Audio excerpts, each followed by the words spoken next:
अच्छा बच्चा, आप बात क्या बता रही थी? मैं आपको कि आप ऐसे किसी टेबल से इंसर्शन, अपडेशन, डिलीशन हमने देख लिया कि डीएमएल ऑपरेशन परफॉर्म हो सकते हैं। अब कौन सी रिस्ट्रिक्शन है कि जिसमें आप नहीं कर सकते रिमूव, अपडेट, डिलीट? एक हमने टेबल देखा था लोकेशन एम्प वाइज वाला, एम्प ग्रुप ब्लॉक वाइज जो हमने बनाया, जिसमें हमने ग्रुप बाय किया था। अब लोकेशन की बेस पे एम्प्लॉइज़ को ग्रुप में डाल दिया था। अगर अब आप इस टेबल को इसमें से किसी रो को डिलीट करने की कोशिश करते हो तो वो नहीं करने देगा। अब अपडेट करने वो भी नहीं करने देगा। इंसर्शन की तो बात ही नहीं आती। वजह क्या बच्चे, जो व्यू है वो क्या कर रहा है, वो आपके टेबल के ऊपर सर्टेन प्रोसेसिंग करके उसके बाद आपको रिजल्ट दिखा रहा है। यानी व्यू जो आपको टेबल दिखा रहा है वो टेबल के ऊपर प्रोसेसिंग है और उसके बाद एक सर्टेन स्टेप है, जो चीज़ आप देख रहे हैं।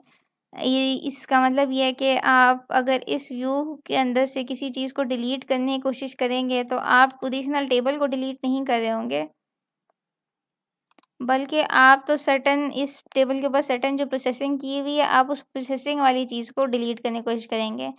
ठीक है? ये जब कोई रो ओरिजिनली एग्ज़िस्ट ही नहीं करती, बल्कि एक्चुअल में ये रो सर्टेन रोज़ के ऊपर प्रोसेस होने के बाद ये रिज़ल्ट ला के आपको दिखा रही है, तो फिर आप इसको डिलीट करने की कोशिश भी करेंगे तो वो कहेगा मैं क्या डिलीट करूँ? ठीक है? ओरिजिनल टेबल तो ये है नहीं, ये तो सर्टेन एक है, दरमियानी चीज़ है, टेम्परेरी स्टेट है इसकी।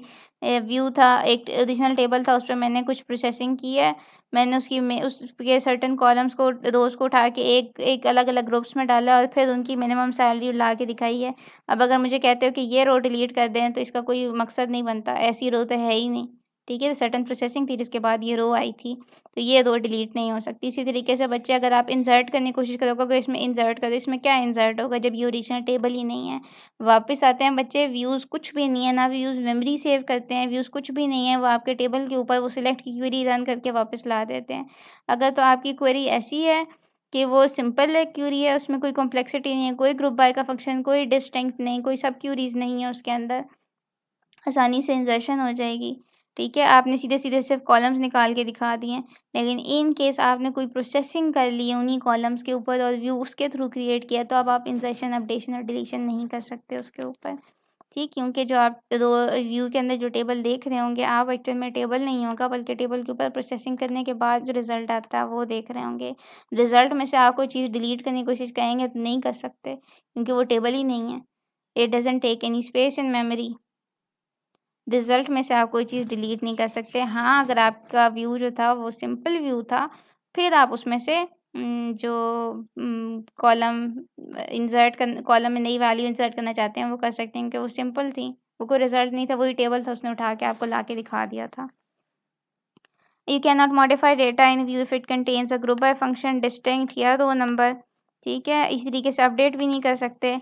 उसके अलावा उसने एक चीज़ बताई है कि अगर ऐसा कोई फंक्शन लगा हुआ है तो भी नहीं कर सकते। ठीक है? ये फंक्शन भी मैंने आपको थोड़ी देर पहले लगा के दिया है। एक हमने व्यू देखा था, वो था एम्प VU30। ठीक है? इसमें देखें एनुअल सैलरी लगाई हुई थी और फुल नेम। अब ये क्या था, ये किसी कॉलम का आपका फ़ॉर्मूला लगा हुआ था उसके ऊपर। इसका मतलब है इसके ऊपर अब मैं अपडेशन भी नहीं कर सकती, ना डिलीट कर सकते हैं आप। कैसे? Delete delete from amp VU30। ठीक है? वो कहता है कि आप नहीं कर सकते क्योंकि ये एम्प्लॉयी तो किसी के मैनेजर हैं।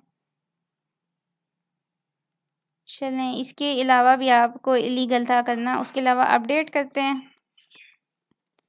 अपडेट MVU30, हम कह देते हैं set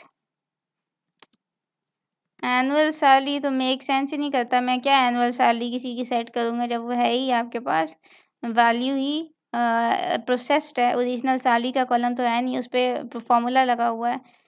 where department ID equal to 30। ठीक है? तो आप वर्चुअल कॉलम की वैल्यूज़ को तब्दील नहीं कर सकते, आप अपडेशन नहीं कर सकते। ठीक है?